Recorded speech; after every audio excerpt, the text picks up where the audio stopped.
The day my daughter called me a failure for the last time, I was standing in the rain outside her mansion, holding a homemade cake that was slowly disintegrating in the downpour. The security guard didn't even recognize me as her father. That night, in my rundown trailer, I made a decision that would change both our lives forever. What would you do if the child who once called you her hero now couldn't spare 10 minutes on your birthday? What if you discovered a way to secretly buy the company she built while telling everyone you were nothing? And what if the man who destroyed your life was now circling hers, ready to take everything she'd worked for? Sometimes the hardest person to save is the one who hates you the most. This is the story of betrayal, redemption, and the devastating secrets that can tear a family apart.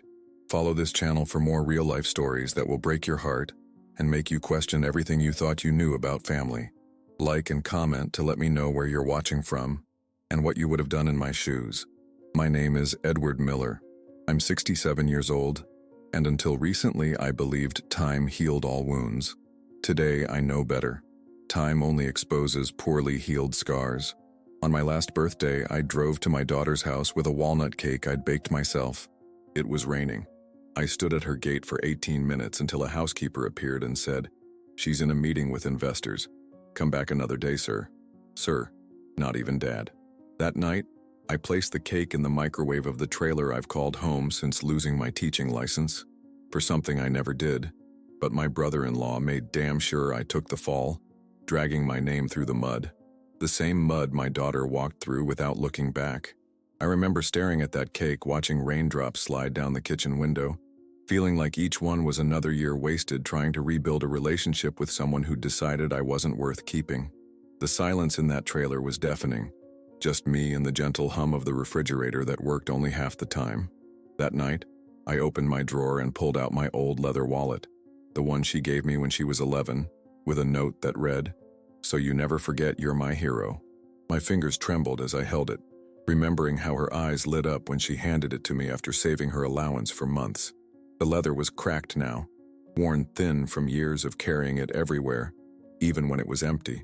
And as I sat there, rain tapping on the metal roof of my trailer, I made a silent decision. No more knocking on closed doors. I would build my own. What nobody knew was that inside that wallet lay hidden a document, an international contract, and a name she would see again when it was too late. I slept fitfully that night, dreaming of boardrooms and business deals, of the life I once had and the one I was about to create. I saw my daughter's face, not as she is now, cold and dismissive, but as the little girl who once believed I hung the moon.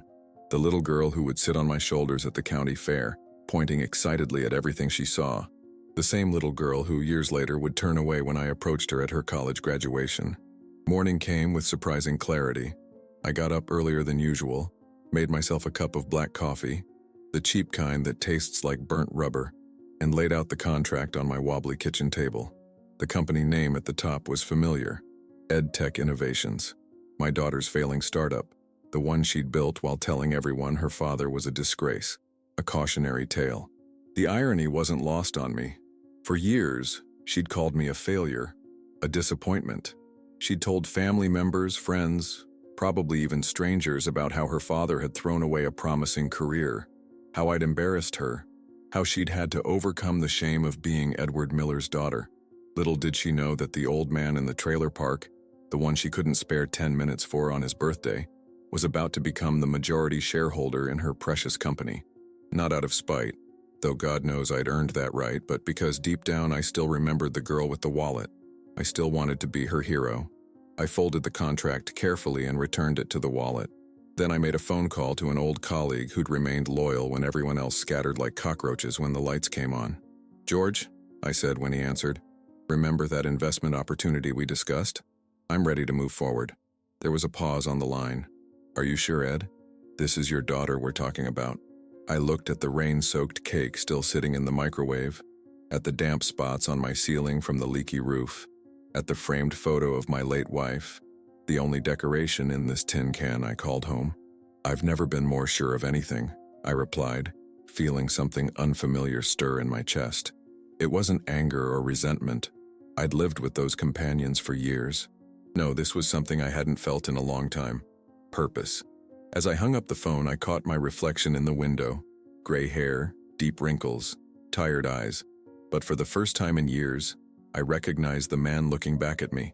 He wasn't just a disgraced teacher or a forgotten father. He was Edward Miller, and he was about to become something his daughter could never imagine: successful. The rain had stopped. Outside, the sun was breaking through the clouds, casting long shadows across my small patch of dirt that passed for a yard. A new day, a new beginning. And this time, I wouldn't be knocking on doors. I would be opening them. I went back to square one. Rock bottom has a way of clarifying things. When you've lost everything, your career, your reputation, your family, you stop caring what other people think. That's where real freedom begins. The morning after my birthday, I dusted off my old laptop, the one with the cracked screen and missing M key, and called Abigail. She was the only intern who still treated me like a human being back when I taught at the community college. Smart girl with kind eyes and a stubborn streak that reminded me of myself before life knocked the wind out of me. "Mr. Miller?" Her voice was warm, surprised. "It's been years."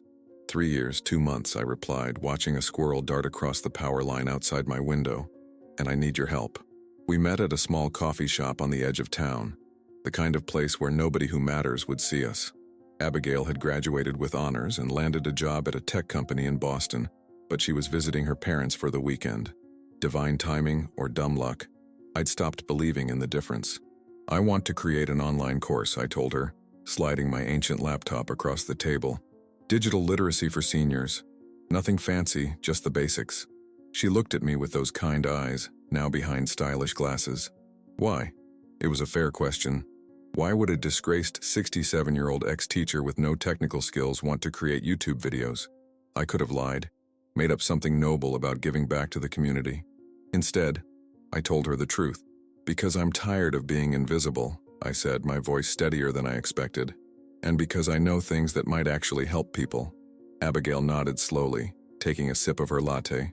"Okay," she said simply. "Let's do it." We started small, just me sitting in front of a camera in my trailer, teaching seniors how to set up email accounts, avoid scams, use video calls to connect with grandchildren. Abigail edited the videos, set up the channel, handled the technical aspects I couldn't grasp. We called it Digital Dignity with Ed. Not exactly a catchy title, but it was honest. 1,000 subscribers in 2 months. 100,000 in 6. What began as refuge became business. What started as business became opportunity. Meanwhile, I discovered that my daughter's company, an educational technology startup she'd built from scratch, was on the brink of collapse. I heard it from one of my former students who worked there. She desperately needed an investor. The irony wasn't lost on me. Here was my daughter, who had spent years calling me a failure, now failing herself. I contacted an old friend, a lawyer named George, who had stood by me during the scandal, and asked him to prepare an investment proposal, using a shell company name. We set up Milestone Educational Investments, with me as the silent partner, and George as the face of the operation. "Are you sure about this, Ed?" George asked me over the phone, his voice heavy with concern. "This feels complicated." I was sitting in my trailer, watching rain tap against the window again, the same rain that had fallen on my birthday, when I'd stood outside my daughter's gate with a homemade cake. "Life is complicated, George," I replied, "but the paperwork doesn't have to be." The contract was simple, a substantial investment in exchange for a controlling interest in her company. My daughter signed it without even reading the fine print, without ever knowing that the money saving her business came from the father she couldn't spare 10 minutes for. That night, I sat alone with my leather wallet, the one she'd given me as a child, and carefully placed the signed contract inside. But that wallet held more than just paper. It held secrets. What nobody knew, not George, not Abigail, not even my daughter, was that hidden among the folds of that weathered leather was an unsent letter I'd found among my late wife's papers. A letter that said, "Promise me you'll never let our daughter see who really destroyed you." The letter ended without a signature, as if my wife couldn't bring herself to complete it.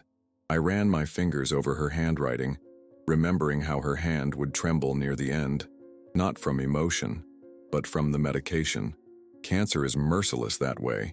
It takes even your penmanship before it takes your life. Outside my window, a neighbor's television blared the local news.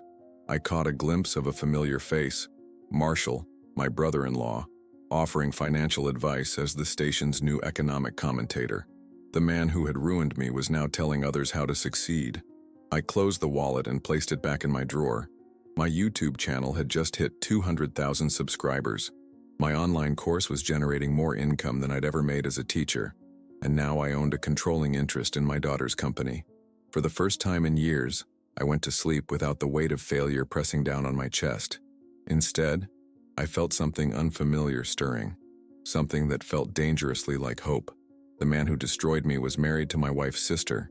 His name was Marshall Jenkins, a man with a firm handshake, perfect teeth, and the moral compass of a starving hyena. He owned a small chain of fitness centers called Powerhouse Gyms that eventually went bankrupt, but not before he used my name to register illegal fund movements in a school account where I worked. I remember the exact moment when my life shattered. It was a Tuesday morning, unseasonably warm for October. I was grading papers in the faculty lounge when the principal and 2 officers walked in. Their faces told me everything before they said a word. "Edward Miller, we need you to come with us." The hallway fell silent as they escorted me out. Students pressed against lockers, whispering. Colleagues averted their eyes. Shame has a physical weight to it. I swear I could feel it pressing down on my shoulders with each step. Later, in a sterile interrogation room, they showed me documents with my signature, perfect forgeries, authorizing transfers from the school's scholarship fund to an offshore account. Marshall's handiwork. Clean, professional, devastating. "This isn't my signature," I said, my voice hollow even to my own ears. The detective, a young man with tired eyes, just sighed. "That's what they all say, Mr. Miller." When the authorities arrived at our home that evening, my daughter Christina was hosting a study group. 17 years old, bright, ambitious, with her mother's eyes and my stubborn chin. I'll never forget the way she looked at me as they explained why they were there. Not shock, not confusion, but disgust, as if she'd suspected all along that I would eventually disappoint her. "Dad, how could you?" she whispered as I packed a small bag. "You're ruining everything. You're ruining our family name. Our family name." As if that mattered more than the truth. When the case finally went to trial, Marshall was nowhere to be found. My sister-in-law, Diane, testified that she always had concerns about my character, and my daughter, my own flesh and blood, refused to sit on my side of the courtroom. I was eventually cleared of criminal charges due to lack of evidence, but the damage was done. The school board revoked my license. The community turned its back. My wife, already battling stage 4 breast cancer, retreated further into her illness, as if the scandal had accelerated her decline. Marshall reappeared 6 months later with a convenient explanation. A disgruntled former employee had framed both of us. He managed to save face. I remained the cautionary tale. Today, Marshall Jenkins is a financial commentator on Channel 8 News, a success story, a trusted voice. The irony would be laughable if it didn't still sting after all these years. But what no one knew, not even Marshall, was that the scandal that cost me everything left me with one priceless asset: knowledge. During those months of investigation, I'd learned more about financial systems, digital trails, and educational fund management than most professionals learn in a lifetime. With that knowledge, I created a platform to teach real personal finance to seniors, the same people who were often victimized by smooth-talking experts like Marshall. My simple YouTube videos evolved into comprehensive courses. Digital Dignity with Ed expanded to Financial Freedom After 50. No gimmicks, no get-rich-quick schemes. Just honest, practical advice from someone who'd seen the system from the inside and from the bottom. It wasn't just business. It was redemption. It was during this period of rebuilding that I met Brian. I was volunteering at a shelter on Thanksgiving, not out of nobility, but because the alternative was eating turkey loaf alone in my trailer.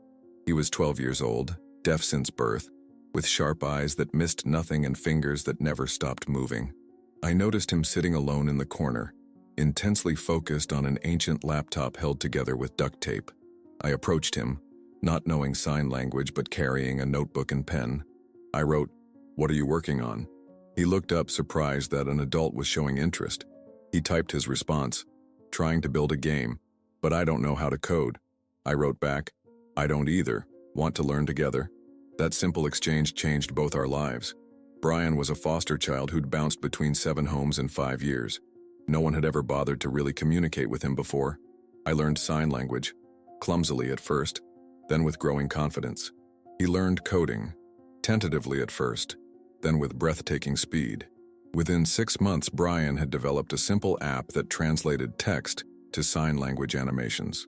Within a year, he'd refined it to include voice recognition. The technology was impressive but not groundbreaking, until he added the educational component: lessons, games, and assessments that made learning accessible to deaf children. What Brian didn't know, what I didn't tell him, was that his technology was remarkably similar to what my daughter's company was trying to develop. The same company I now silently controlled. The same technology that might save her business.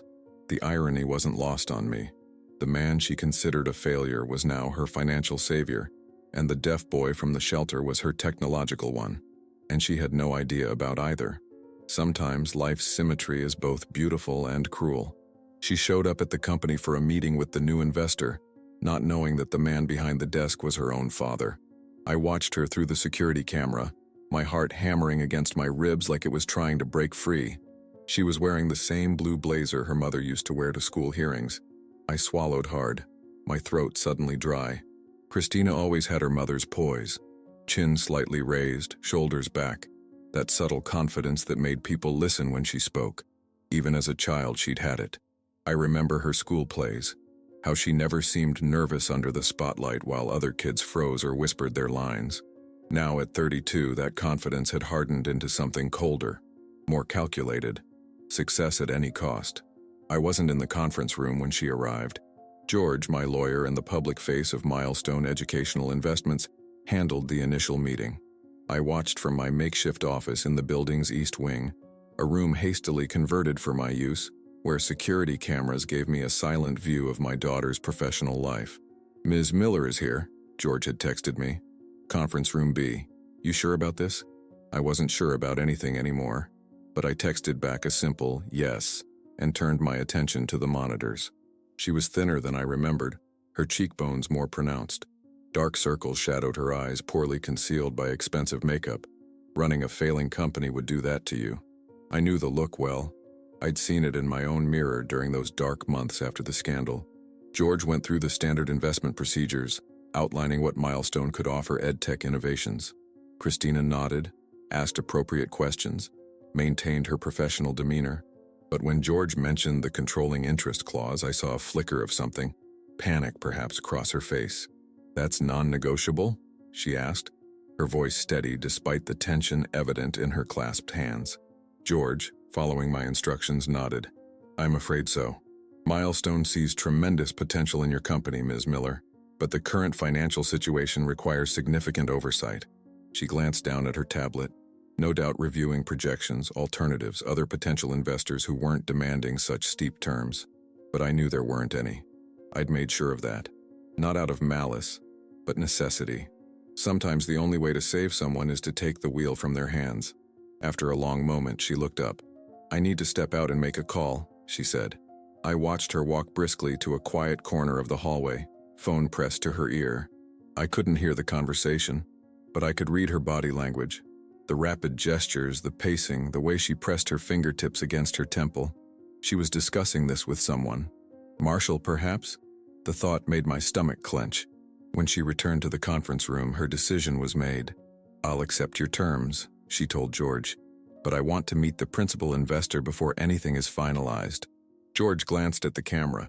Just a flicker of his eyes, but it was our prearranged signal. I took a deep breath and headed toward conference room B, my heart pounding in my ears. The look on Christina's face when I opened the door was worth every penny I'd invested. Shock, confusion, disbelief. Emotions crashed across her features like waves against rocks. "Dad?" The word escaped her lips as a whisper, a question, an accusation. "Hello, Christina," I said, my voice steadier than I felt. "It's been a while." She recovered quickly. I'll give her that. The professional mask slipped back into place, though a muscle jumped in her jaw, a tell she'd had since childhood, when she was angry but trying not to show it. "What is this?" she asked, looking between George and me. "Some kind of joke?" "No joke," I replied, taking the seat across from her. "Milestone Educational Investments is my company. I'm your new controlling partner." Her laugh was sharp, brittle. "This is absurd. You can't possibly have the resources to save your failing company? I finished for her. I do, and I'm going to, whether you like it or not. The conference room fell silent. George, sensing the tension, murmured something about giving us privacy and slipped out, closing the door behind him. For a long moment, Christina just stared at me, as if trying to reconcile the father she remembered, disgraced, defeated, living in a trailer park, with the man sitting before her now. Finally, she spoke. Why? Why would you do this? It was a loaded question. Why would I invest in the company of a daughter who'd turned her back on me? Why would I save a business run by someone who couldn't even spare 10 minutes on my birthday? Because it's a sound investment, I replied. It wasn't the whole truth, but it was the only part I was willing to share. During the meeting, she asked for more funding. She said, I need to save this company. I can't be the daughter of a failure and still fail myself. Those words tore me apart. I approved the investment. For the third time in my life, I sacrificed myself for her, in silence. As she gathered her things to leave, she paused at the door. This doesn't change anything between us, she said, not quite meeting my eyes. I never expected it to, I replied. But somewhere deep inside, in a place I thought had hardened beyond hope, something small and fragile flickered to life. Not quite hope, but not quite despair either. That same week, someone tried to buy my platform using Marshall's company name. I discovered he was trying to infiltrate the educational market with a suspicious application. But my daughter was about to partner with him, and I needed to decide whether to reveal everything or continue being just a ghost. The choice before me was clear, yet impossible. Protect my daughter from Marshall, or protect her from the truth about the man who had destroyed her father. Some wounds never heal, some truths never set you free, and some choices have no right answer.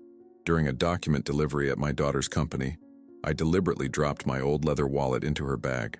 Inside, I placed copies of her mother's letter, the signed contract, and an old photo of us at her elementary school science fair. It wasn't a spontaneous decision. I'd been planning it for weeks, turning the idea over in my mind during sleepless nights in my trailer, watching headlights sweep across my ceiling as cars passed on the highway. The science fair photo was from when Christina was 10. She'd built a working model of the solar system, with planets that actually orbited the sun using a small motor I'd helped her wire. Her face in that picture, so proud, so full of unshakable belief in her father, was almost unrecognizable compared to the cold professional mask she wore now. I'd worn down the edges of that photo over the years, carrying it in my wallet long after she'd removed all traces of me from her life. The wallet drop itself was easier than I expected. EdTech Innovations was hosting a quarterly review for its investors, which now included me, though I attended via George as my proxy. I requested to tour the facilities afterward, claiming I wanted to see where my money was going. Christina was too shrewd a businesswoman to refuse such a request from her primary investor, regardless of our personal history. The tour was strained. She walked half a step ahead of me through gleaming corridors, pointing out development teams and demonstration rooms with the practiced efficiency of someone giving a tour they'd given 100 times before. Not once did she use my name. It was always, as I mentioned to our investors, or the board will be pleased to know. Never Dad or even Edward. We passed a small conference room where a group of programmers huddled around a whiteboard covered in code. Through the glass, I spotted a familiar face. Brian. My heart jumped. I hadn't known he was working here. His nimble fingers were flying as he signed something to an interpreter who stood nearby, translating his ideas to the team. Pride swelled in my chest. The boy from the shelter, now a respected developer at a tech company. Brian caught my eye through the glass and his hands froze mid-sentence. Recognition flashed across his face, followed quickly by confusion. I gave him a small nod, our secret, and continued following my daughter. The moment came as we passed her office. She stepped inside to retrieve some quarterly reports, setting her designer bag on the edge of her desk. I lingered in the doorway, taking in the space my daughter occupied for most of her waking hours. No personal photos, no mementos, just awards, degrees, and a single plant that looked like it was hanging on by sheer determination. You've done well for yourself, I said, the first personal comment I'd made all day. She didn't look up from the files she was sorting. I built this company from nothing, without anyone's help. The irony of her statement, given my recent investment, hung in the air between us, but there was no point arguing. I stepped further into her office, pretending to examine a plaque on her wall, and casually dropped the wallet into her open bag. An old magician's trick. The hand they watch isn't the hand that moves. These reports should give you everything you need, she said, turning with a folder in hand. I nodded, taking the documents. Thank you. I appreciate your time. For just a moment, so brief I might have imagined it, something flickered behind her professional mask. A question, perhaps, or a memory. But then it was gone, replaced by the cool efficiency that had become her trademark. If there's nothing else, she asked, already moving toward the door. Nothing else, I replied, following her out. The wallet sat in her bag, a time bomb of truth waiting to detonate. I waited days, checking my phone obsessively, jumping whenever it rang, rehearsing what I might say when she finally called. How do you explain 15 years of silence? How do you compress a lifetime of regret and hope into a single conversation? But no call came, no text, no email, just silence. The same silence that had stretched between us for years, now somehow louder than before. Then, on the 5th day, I returned to my trailer after a long walk to find a package on my doorstep. Small, unmarked, wrapped in brown paper. Inside was my wallet, and a note with a single line, returning what has no value. My hands trembled as I opened the familiar leather folds. The science fair photo was still there. So was her mother's letter. But the contract, the document proving I now controlled her company, was gone. I sat on my trailer steps, the wallet heavy in my hands, watching the sunset paint the sky in shades of orange and pink. The same sky I'd pointed out to Christina on camping trips when she was small, teaching her how to identify planets and constellations. The same sky that now stretched between us, vast and uncrossable. My phone buzzed with a text message. Brian. She cried in the bathroom with the wallet in her hand. The words hit me like a physical blow. I could picture it. Christina, always so composed, breaking down in the privacy of a bathroom stall, clutching a battered leather wallet given to her father by a little girl who no longer existed. Had she read her mother's letter? Did she understand now what had really happened all those years ago? Or was she crying for different reasons entirely? Anger, perhaps, at my intrusion into her carefully constructed life.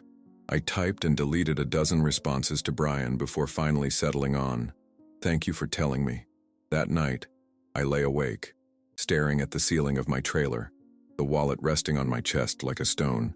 Outside, rain began to fall, gentle at first, then harder, drumming against the metal roof. I thought about Christina alone in her expensive condo, surrounded by the trappings of success but empty of the connections that make life worth living. I thought about her mother, gone now, but still standing between us with her secrets. And I thought about Marshall, who had taken everything from me once and might be circling my daughter now, ready to do the same to her. Sometimes the hardest person to save is the one who doesn't believe they need saving. Marshall reappeared in the story as my daughter's new mentor. I discovered this on a crisp autumn morning while scrolling through LinkedIn, a platform I'd reluctantly joined to monitor EdTech Innovations activities. There he was, smiling his perfect smile next to Christina in the company lobby, his arm draped casually around her shoulders in a gesture of paternal pride that made my blood run cold. "Excited to announce my new role as strategic advisor to EdTech Innovations," his post proclaimed. "Proud to mentor the next generation of educational technology leaders." I stared at the photo for a long time, noting the details others might miss. The slight stiffness in Christina's smile, the way Marshall's fingers gripped her shoulder just a little too tightly, the unmistakable glint in his eyes that I recognized from years ago, the look of a predator who spotted vulnerable prey. My first instinct was to call her, to warn her. But what would I say? That the man she'd chosen as her mentor had destroyed her father's life. She already believed I'd done that to myself.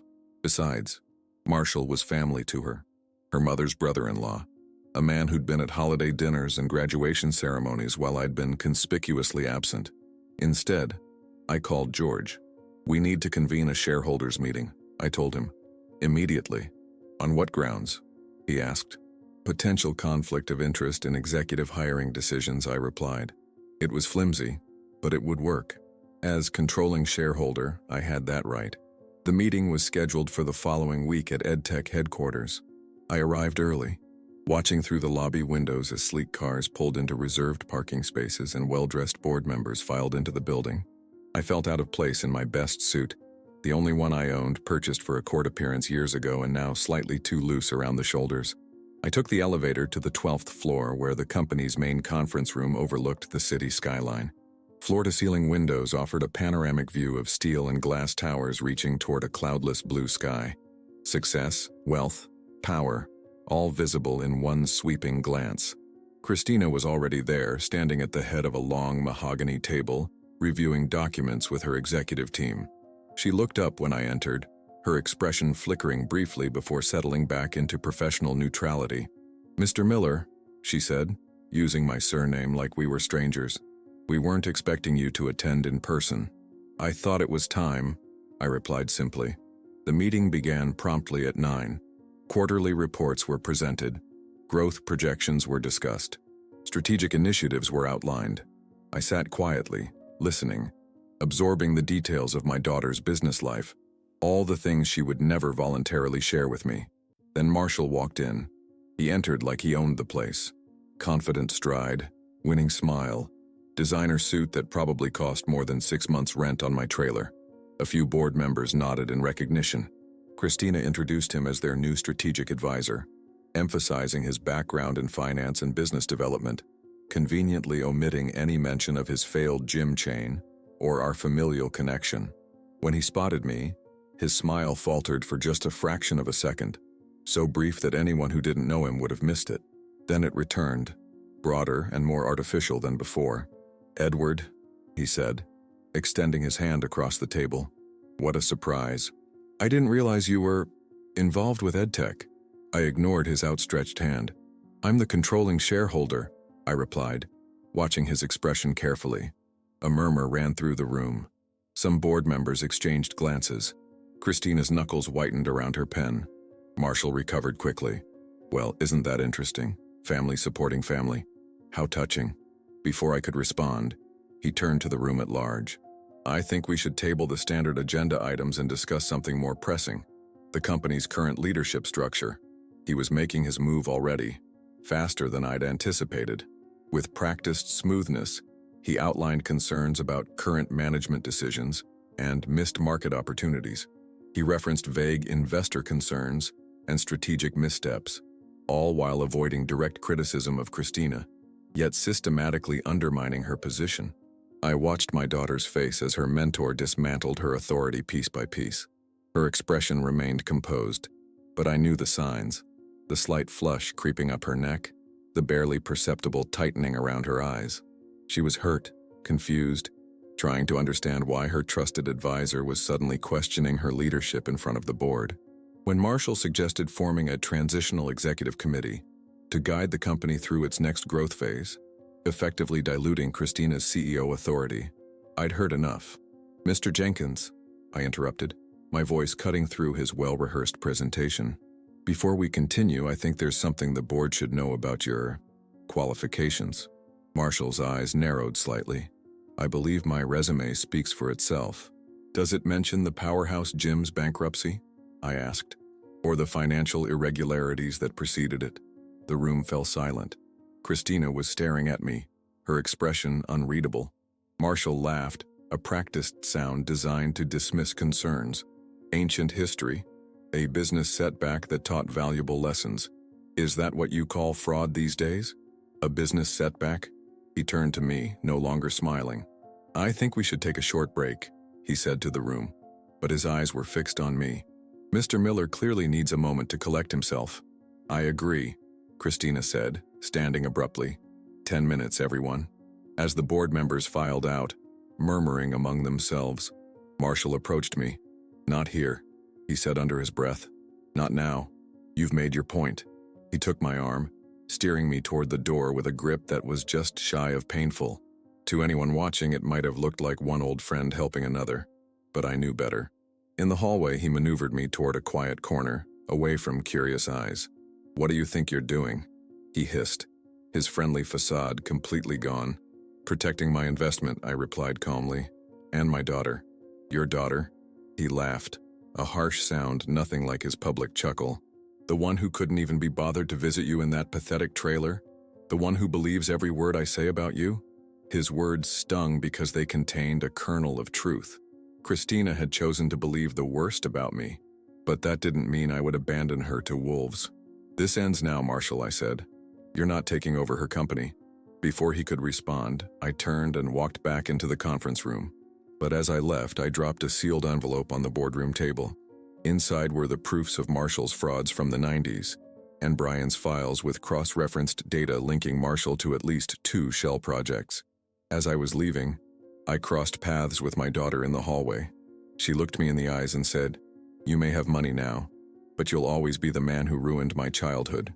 Those words were the end, or at least I thought they were. I received a letter from the county clerk's office 3 days after the shareholders' meeting. The envelope was crisp and official, with the government seal embossed in the corner. My hands trembled slightly as I opened it at my rickety kitchen table, coffee cooling beside me in a chipped mug that read, "World's Best Dad, a Father's Day gift from a lifetime ago." The legal language was dense, but the message was unmistakable. My daughter had officially renounced her inheritance from her mother, citing personal reasons. The same inheritance that would have given her the beachfront cottage where my wife had spent her final days fighting cancer. I read the document 3 times, my vision blurring on the 3rd pass. The cottage wasn't worth much monetarily, certainly not to someone of Christina's financial status, but it had been her mother's sanctuary, the place where we'd spent summers when Christina was young, building sandcastles and collecting seashells, the place where my wife had wanted to die, surrounded by ocean sounds and memories of happier times. We'd had to sell it to pay for her treatments, but my wife had set aside a small fund in her will specifically to buy it back someday, with Christina as the beneficiary, a final gift from mother to daughter. And now Christina was rejecting it, deliberately severing one of the last connections to her mother and to me. Outside my trailer, a group of neighborhood kids rode by on bicycles, their laughter floating through my open window like a memory from another life. I closed the document and placed it carefully on the table, trying to understand what my daughter was telling me with this legal maneuver. The message seemed clear. She was punishing me for a pain that was never mine to begin with. She believed I had abandoned her mother, when in reality, I had been pushed away by her very own aunt, her mother's sister, Diane, who had convinced my dying wife to shut me out, fearful of the scandal that Marshall had created. I walked to my bedroom and opened the small lockbox I kept under my bed. Inside, among important papers and a few precious photographs, was the last letter my wife had ever written to me. It had been delivered by a hospice nurse 3 days after the funeral. "Edward," it began in shaky handwriting, "by the time you read this, I'll be gone. I need you to know that I never blamed you for what happened. Marshall's actions were his own, not yours. But Diane convinced me that the scandal would hurt Christina's future if we stood by you publicly. It was wrong of me to listen, wrong of me to shut you out when you needed me most. I was weak and afraid, and I let my sister's fear become my own. I'm so sorry." The letter continued, but I couldn't read further through my tears. I'd memorized every word anyway, having read it countless times during lonely nights when memories were my only company. My wife had been manipulated in her most vulnerable state, led to believe that distancing herself and Christina from me was somehow protecting our daughter's future. And Christina, only 17 at the time, had followed her mother's lead, not understanding the complex adult dynamics at play. By the time my wife realized her mistake, cancer had robbed her of the strength to fix it. I returned to the kitchen and picked up the inheritance document again. At the bottom of the page, handwritten in Christina's precise penmanship, was a single line. "I hope you now understand what it means to be invisible, Dad." I closed my eyes and leaned back in my chair, the weight of her words pressing down on me. She thought she was giving me a taste of my own medicine, making me feel the abandonment she believed I had inflicted on her and her mother. But the truth was so much more complicated, so much more painful. That evening, I drove to the beach near the cottage that should have been Christina's inheritance. The sun was setting over the Pacific, painting the water in shades of gold and crimson. I walked barefoot along the shoreline, letting the cold water wash over my feet, remembering how Christina had once collected perfect sand dollars here, lining them up from smallest to largest with scientific precision even at age 5. An older couple strolled hand in hand past me, giving me a friendly nod. They looked about my age, probably enjoying retirement together, surrounded by grandchildren on weekend visits. The life I should have had. The future that had been stolen from me, not just by Marshall's betrayal, but by secrets and misunderstandings that had festered for years. When I returned to my trailer that night, I made a decision. I sat at my computer and began recording a video, a digital testament of sorts. I explained everything from the beginning: Marshall's fraud, Diane's manipulation, my wife's final letter, the years of isolation, my rise from the ashes, and finally, my silent investment in Christina's company. If you're watching this, I said to the camera, it means I'm gone. And while I can't change the past, I can at least leave you with the truth. You deserved that much, Christina. You always did.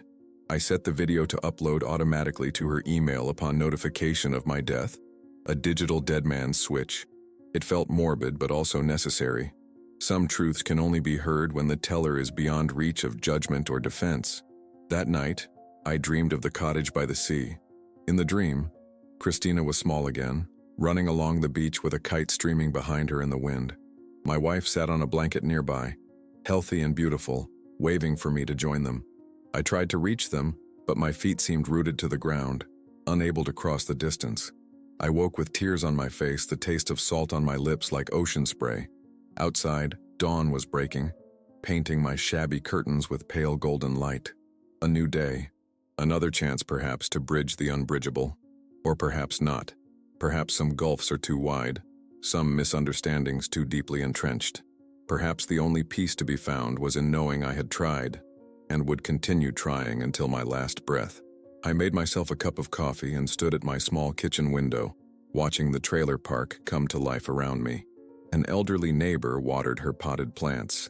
A young mother hurried her children toward a waiting school bus. Life continuing in all its mundane, miraculous ways.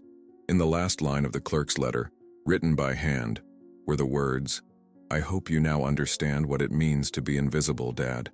I closed my eyes, breathed deeply, and prepared the farewell video that would be published automatically in case I died. But I didn't die. Quite the opposite. On Christmas Eve, as a thin layer of frost coated the windows of my trailer and holiday lights twinkled from neighboring homes, my phone chimed with a video message from Brian.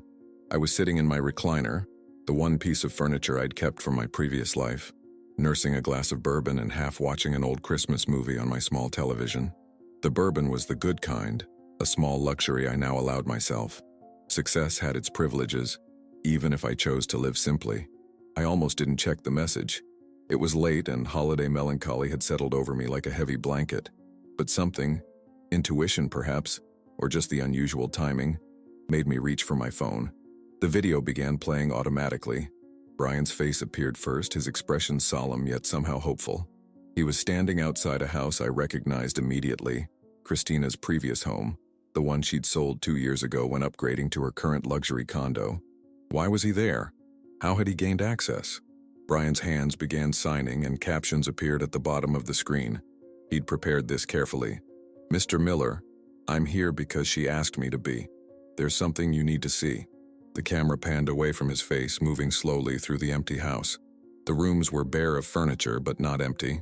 On the floor in what had been the living room lay my old leather wallet. And on the walls, my breath caught in my throat, Christina had created a timeline of sorts with photographs and post-it notes. "Science fair," read one note, attached to the photo I'd placed in the wallet. "Mom's letter," said another, next to what appeared to be my wife's final message to me, carefully preserved behind clear plastic. "Contract," "Brian," "Dad's YouTube channel," each label marking a piece of our fragmented history. The camera moved closer to one section of the wall, where newspaper clippings chronicled Marshall's recent fall from grace. The envelope I'd left in the boardroom had done its work. His financial commentary show had been canceled, his consulting contracts terminated, his carefully constructed reputation dismantled by the very evidence I'd compiled. In the center of it all hung a single sheet of paper that I recognized as the inheritance renunciation document, but now with large red letters stamped across it. "Withdrawn." As the camera panned back to Brian, I noticed tears streaming down my cheeks, dropping onto my shirt unheeded. Brian's hands moved again, signing his message. "She's figured it all out, Mr. Miller. Everything about Marshall, about her mom, About you.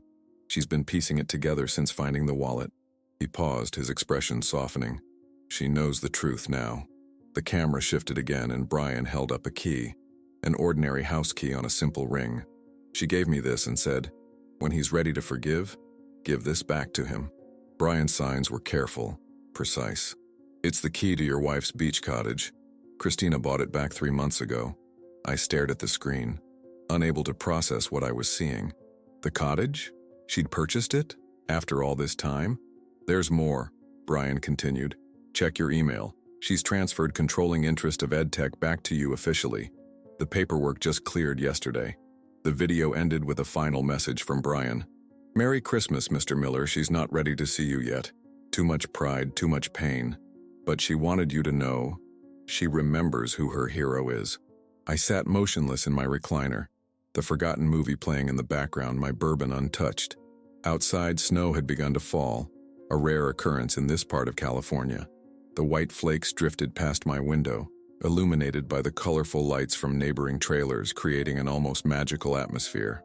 After what seemed like hours, I rose on unsteady legs and moved to my computer. Sure enough, my inbox contained legal documents returning control of EdTech Innovations to me, along with a short note from Christina's lawyer. "My client wishes to restructure the ownership arrangement per the attached documents. Please review at your earliest convenience." No personal message, no direct communication, but the meaning was clear. She was acknowledging me in her own way.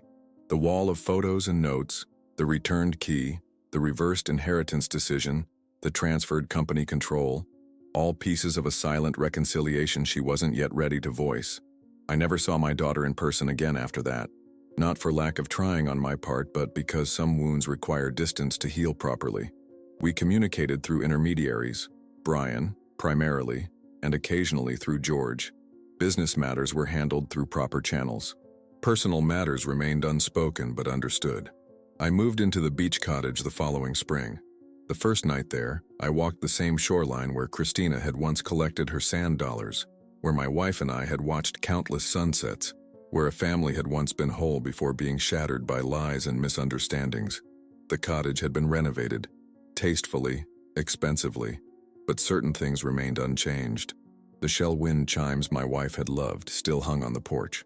The measurement marks tracking Christina's height still adorned the kitchen doorframe, and on the mantel above the fireplace sat a framed photo I hadn't seen in years. The three of us on this very beach, smiling, unaware of the storms that lay ahead. Beside it lay my old leather wallet, returned to its rightful place. Inside, the childish note remained preserved.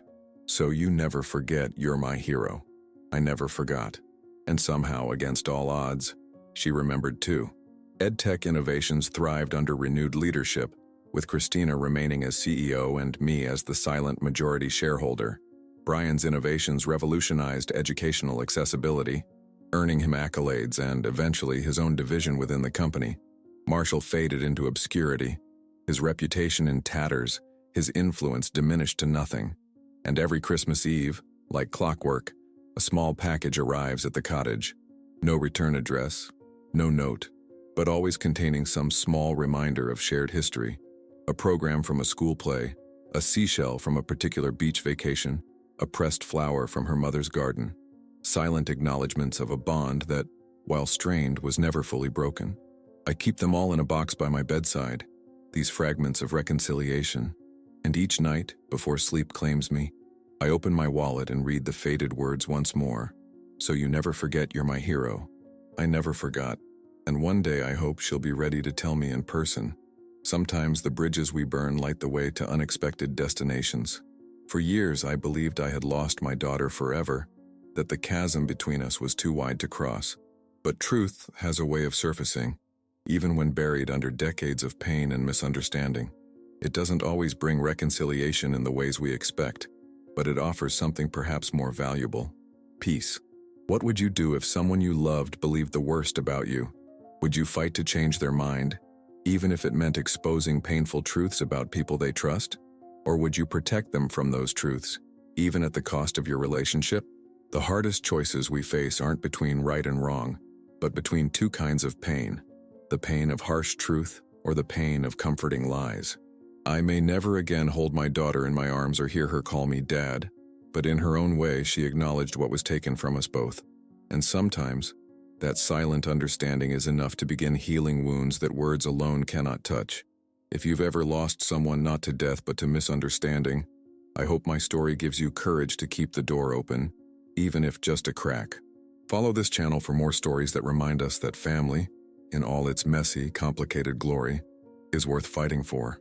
Like, share, and tell me in the comments, what would you have done differently if you were in my shoes?